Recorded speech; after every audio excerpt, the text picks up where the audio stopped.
Hello and welcome to Brand X Reviews, the 10th annual Halloween special series. This one I'm going to open by talking about Halloween Ends, but before I do, I want to talk about the film series and where this movie fits in chronologically. So when it comes to the Halloween movies, got a couple of graphics here that'll help us out, because I think we need to understand with this franchise, this new trilogy or quadrilogy depending on how you're looking at it, there's a context here and it's confused a lot of people basically. So here I've got this image from Halloween Forever. They compiled all the posters in chronological order. This is production order. This is all of the Halloween movies that have ever been made by the rights holders. So obviously we're excluding fan films, but for better or for worse, these are all of the movies. I do have another graphic here, but I'll come back to this one shortly. For now, let's look at this one. So obviously the original film, this is this one here on the left, Halloween, came out in 1978. It's followed a couple of years later by Halloween 2. And that was written by John Carpenter, and in Halloween 2 we established that Michael Myers was the brother of Laurie Strode, played by Jamie Lee Curtis. After that movie we had Halloween 3 in the centre here, which was a spin-off. Effectively, it wasn't even set in the same continuity, it was a complete standalone film that was piggybacking off the franchise name Halloween. So we don't really need to talk about that too much. So after that, obviously we had Halloween 4, came out in 1988, brought back Michael Myers because he'd been absent since Halloween 2, which kind of killed him off. You'll tend to find that happening quite a lot. So we had Halloween 4, which then continued the story of Michael Myers. And in this one, they introduced a whole load of new characters. They established that Laurie Strode, played by Jamie Lee Curtis, who you don't see in this movie, they'd established that she had died sometime between Halloween 2 and 4. They killed her off screen. And that story continued through Halloween 4, 5, and 6. So this is sometimes known as the Thorn Trilogy because there's a cult in it, something to do with thorns from memory. It was a symbol of this cult anyway. Not very well liked, not very well respected. Kind of killed the franchise for a little bit. Now, Halloween's 4, 5, and 6, they kind of ran from 1988 to around about 95 from memory. And after Halloween 5, that's the one on your right, didn't do very well. They rebooted the series with Halloween H2O, that's the movie on the left there. This was on the 20th anniversary, hence H2O, and effectively Halloween 7, because we've had 6 movies leading up to that point so far. So Halloween H2O was the 7th movie, but what they did with this movie on the left was they brought back Jamie Lee Curtis, whom they'd killed off in Halloween 4 off screen. So effectively what they were doing was saying ignore everything from and including Halloween 3 onwards. So these movies here, ignore them. The real continuation from Halloween 2 is now Halloween H2O. So hence it's not really known as Halloween 7, because otherwise that'd be very confusing. Was an okay film, and then a few years later they did an 8th Halloween movie, as you can see kind of in the centre here, Halloween Resurrection, and in this one they killed off the Jamie Lee Curtis character on screen this time. Terrible film, probably the lowest point of the franchise I would say. And that is kind of Halloween 8, I suppose, that's the 8th film. And that was it. So they've killed off Jamie Lee Curtis twice now in this franchise. They killed her off once in Halloween 4 off screen, but we have to forget about those movies. Real continuation of the franchise from Halloween 2 onwards was Halloween H2O and Halloween Resurrection. They maintained the story that Laurie Strode was the brother of Michael Myers as established in Halloween 2. And yeah, they killed her off, and that was it. They didn't really have anywhere to go after that, so we got some remakes, the Rob Zombie remakes, these 2 movies dead centre here.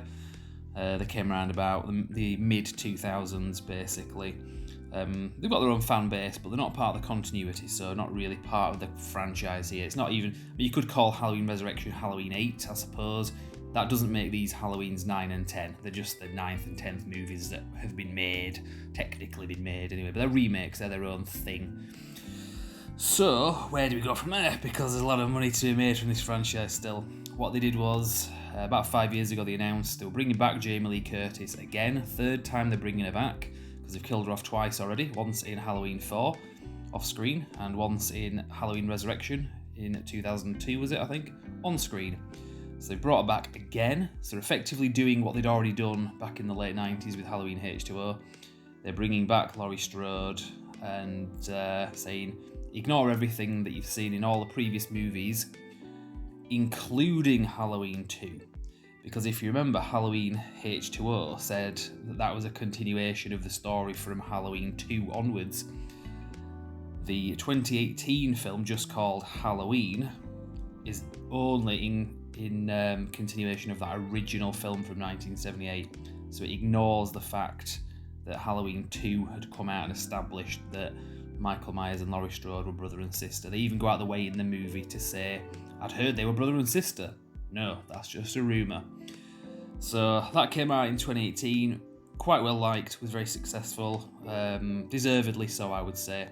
And that marked the beginning of a new trilogy.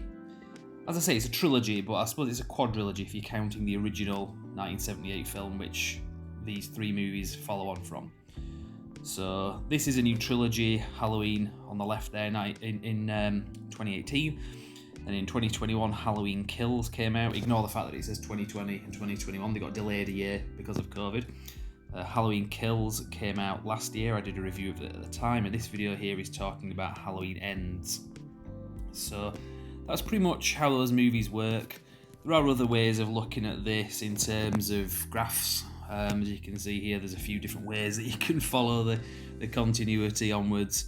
A number of different branches that you can go off in here.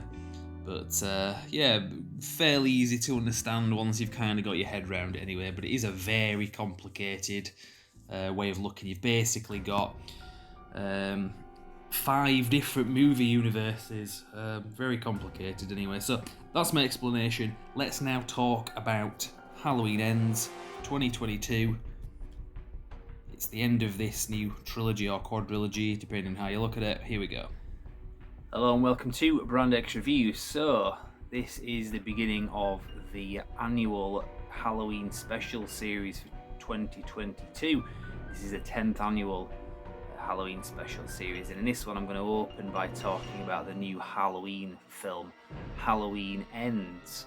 Now, I've talked about this film franchise previously and done various videos talking about how this film works in terms of continuity, how this series works in terms of continuity, because it is a bit of a mess. It's been retconned and rebooted and then soft rebooted a number of times over the last 44 years since that original film came out in 1978. There have been some entries that have just been sheer awful, and some that have been okay, passable. I was quite pleased with the 2018 film. That was the first film, I think, since the original that I thought really did quite a good job. Wasn't as good as the original, but it was much better than any of the other ones that had come before. I think there were some admirable attempts over the years. Halloween H2O back in 2019 had its moments at the time, but it didn't age very well. It wasn't a very memorable film. But the 2018 film was pretty good, so obviously that was to be followed up by 2 sequels, Halloween Kills and Halloween Ends. Those movies were supposed to come out in 2020 and 2021, but they got delayed a year. So we got Halloween Kills in 2021, Halloween Ends this year, this month, 2022. So depending on how you look at it, obviously we've had 3 films in recent years. The one in 2018 that was just called Halloween, then Halloween Kills in 2021, and Halloween Ends in 2022. So that's kind of its own trilogy. But they are sequels directly to that first movie. None of the other movies count in terms of continuity, just the 1978 film. So if you count that as well, this is 4 films now. This is a quadrilogy. So this is the fourth entry in that series. It does get very confusing. So if you want any clarification on this, I've got a couple of playlists. You can see the Halloween special series all in chronological order. We've got a number of film franchises we've talked about, but I've done a few videos on Halloween in there. We've also got a Halloween John Carpenter Halloween franchise playlist of its own as well. So you can find all the videos in there. So I don't want to cover that again. But like I say, let's look at this as 4 movies. Halloween Ends is the 4th in that franchise, effectively. And I would say it's fair to say that they've got progressively worse as they've gone along. So Halloween in 1978 was a game changer of a movie on a number of levels. It was very memorable, very quotable, very much a great film. The 2018 film was the second one. Wasn't as good, but it was admirable, and it got a lot of things right. Halloween Kills I watched last year and I reviewed it. Seemed like a bit of a departure. It was a bit of a step back. It was a rehash of a lot of the same things we've seen before. They introduced some new things that were a bit kind of silly and just a bit too grim, a bit too nihilistic. But it was the penultimate part, so obviously the question was, well, we'll see what the last one is like, because that can kind of change the context of how that film fits in the franchise. Well, this film, the 4th entry, I found very disappointing. I say I found it disappointing. I kind of had low standards, so maybe I didn't. Maybe I wasn't disappointed. But it was a shame that this last one really has ended it on a bit of a low note, to the point where I don't know if this is one that I'll ever really watch again. I've seen all the Halloween movies, and I'm grateful that I've seen them all so that I can talk about them. But there are some that I wouldn't really rewatch. So this, I think, would be one of them. Like I say, I gave Halloween Kills a bit of a pass, and I rewatched it and enjoyed it for what it was. This one, I don't think I would enjoy rewatching it, to be honest. I'm going to get into spoilers in this, so if you haven't seen the film, I'll give you a warning as to when I'm going to get into some spoilers. But in terms of the theme of the movie, it doesn't so much follow Michael Myers. It does kind of towards the end.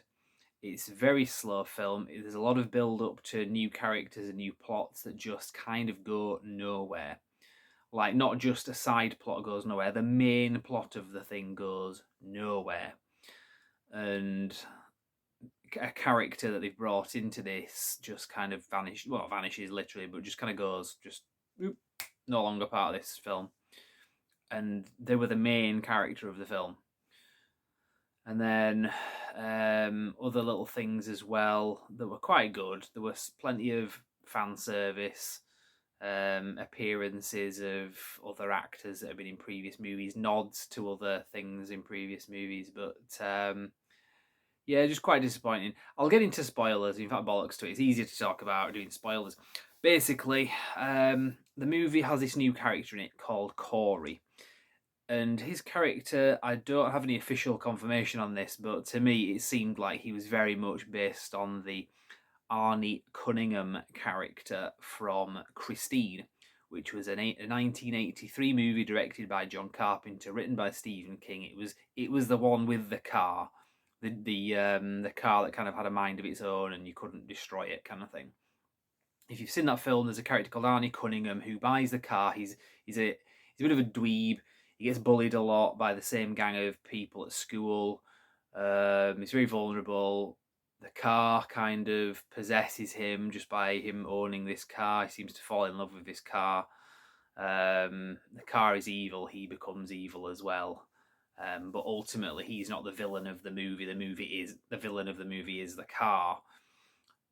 Very much similar in this. The majority of the movie, for the first 3/4 of the movie, if not 4/5 of the movie, follow this character, this new character called Corey. And he is somebody who's a very likable character, very tragic character, because he accidentally kills a child that he's babysitting at the beginning of the movie. And he gets away with it in somebody didn't do anything wrong. It was an accident, and it was legitimately an accident. You see that, but a lot of people think that he did it on purpose. So he's got a bit of a reputation for being, you know, a baby killer and all this stuff. But so he gets bullied and all sorts of stuff happens. There's a gang of teenagers that like give him grief in the street and harass him and get violent with him. They even throw him over a bridge at one point. He ends up going into this sewage tunnel that's very reminiscent of Pennywise and It. For some reason, they went down that direction. He goes in there, and Michael Myers has been hanging out in there for a few years since the events of the last film. And Michael Myers seems to be in some kind of weakened state, and it's very weird how it works, but he looks into Corey's eyes and Corey looks back into Michael Myers' eyes, and there's some kind of transfer of psychosis, but it's not like a full-blown one. It's not like in Ghostbusters where Dana Barrett turns into the Zool creature or anything like that. It's more kind of like something's kind of slowly entered him and he's becoming very nasty.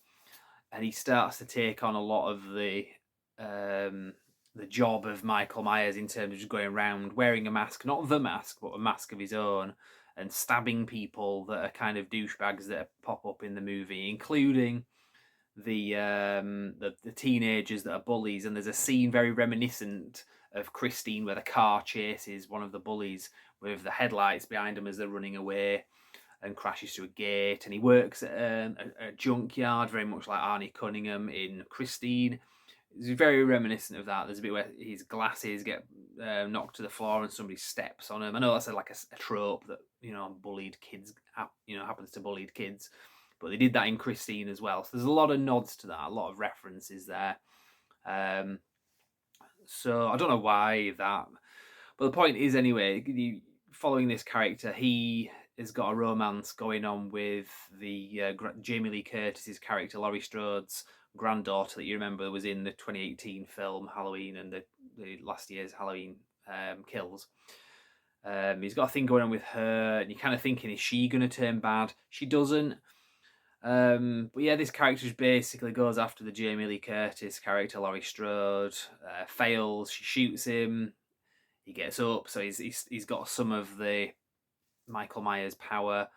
He stabs himself in the neck to then frame Laurie Strode, but that seems to go nowhere. And then Michael Myers suddenly appears, and then Corey comes back to life again, and then so Michael Myers crushes his head because there seems to be some battle about who's going to take the mask, who's going to take the mantle of the shape. It's not the Corey character because, as interesting as he was, he wasn't really suited to become like the new shape, to take over from Michael Myers. Nobody would care enough. Michael Myers is too iconic for this new character to kind of take that mantle. So, yeah, that character just goes nowhere, basically. That's it. And the majority of the movie followed him. And he was quite an interesting character as well in a lot of ways. Not like the most interesting character we've seen in a long time, but it was, for this franchise, pretty good. So, yeah, so that kind of goes nowhere. And then it becomes a case of Michael Myers. He's just doing his usual thing. And they do all the usual stuff to him. They have a fight. They stab him. They shoot him. They crush him. He's still alive. They pin him down. They cut his throat and he's still alive. They then cut his wrist, and for some reason that seems to incapacitate him, because then after that there's some emphasis on the fact that he's losing blood. Is that how this works? They haven't established how his powers work. They then tie him to the top of this car and drive him to the junkyard where Corey works.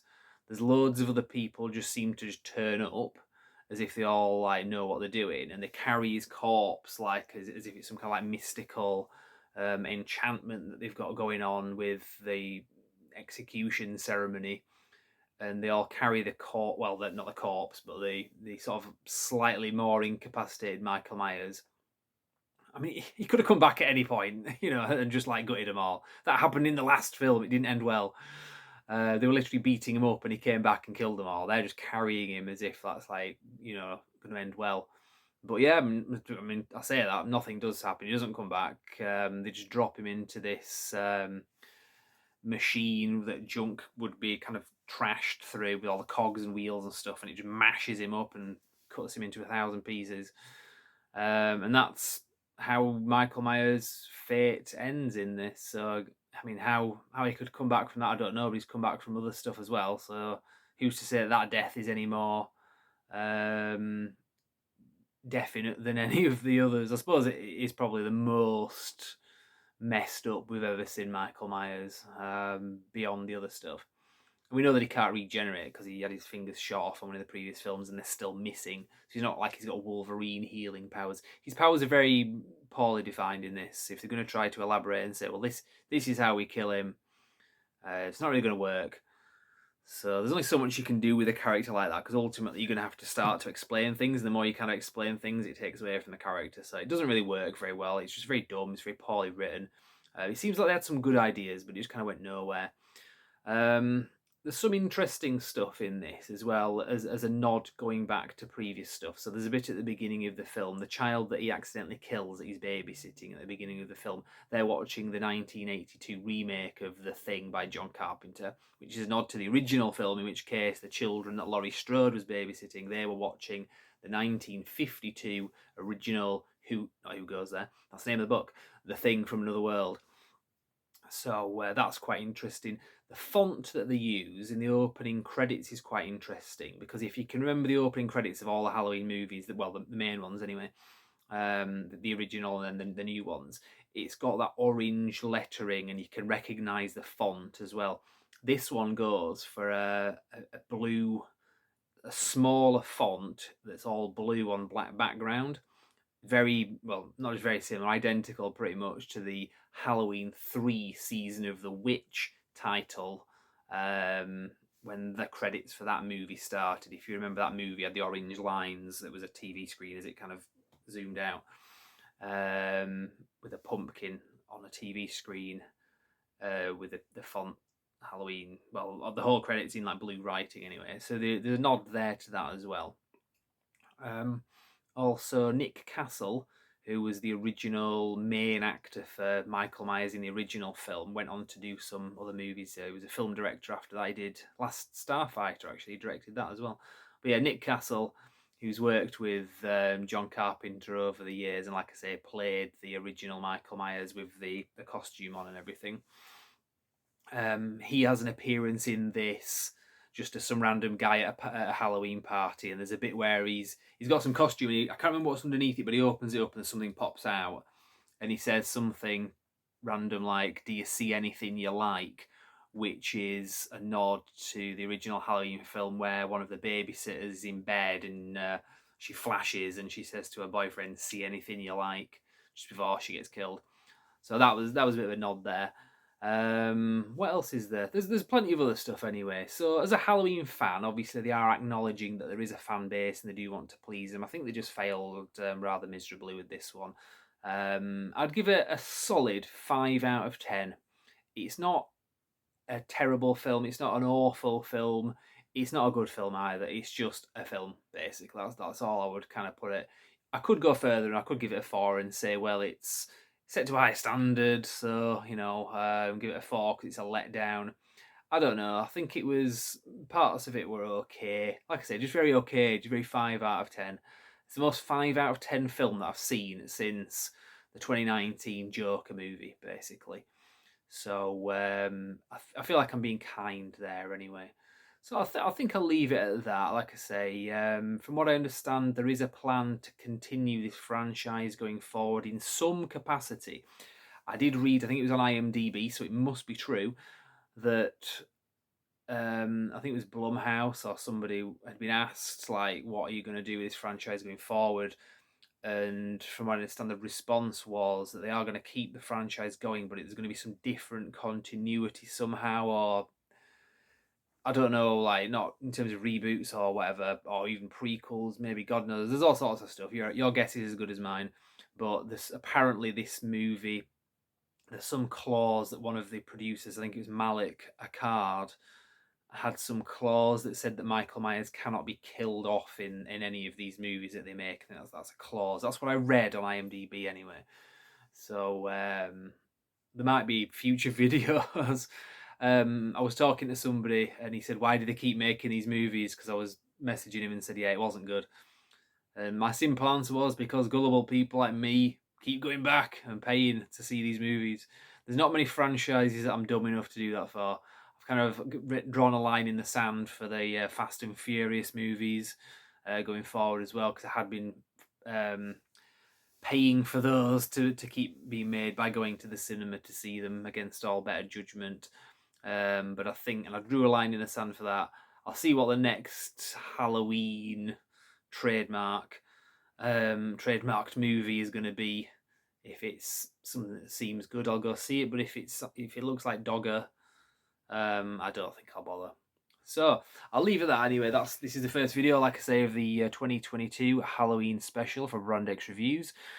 This is the 10th annual. It's the 9th anniversary, but the 10th annual video. So next year will be the 10th anniversary video series. But for now, this is what I'm opening with. We've got some videos coming up, and I'll get into those maybe following this video, because I need to edit it all. But we've got some plans anyway to do quite a few videos this year, hopefully. So each night we will be putting a new video up leading up to Halloween night itself, with the finale of the series, just like we do every year. So come back tomorrow. I'll put some details in the video description as to what time that's going to be, because as I'm recording this, I'm not quite sure what time it'll be. But yeah, I will leave it there. Say brandexreviews.com if you want to check out some of the other stuff that we're doing, talking about pop culture in culture war stuff as well, which is a whole other subject, kind of irrelevant to this video, but brandexreviews.com, you can check that out. You can also give this video a like, and you can subscribe to the channel. But for now, I will leave it there and say thank you very much for watching.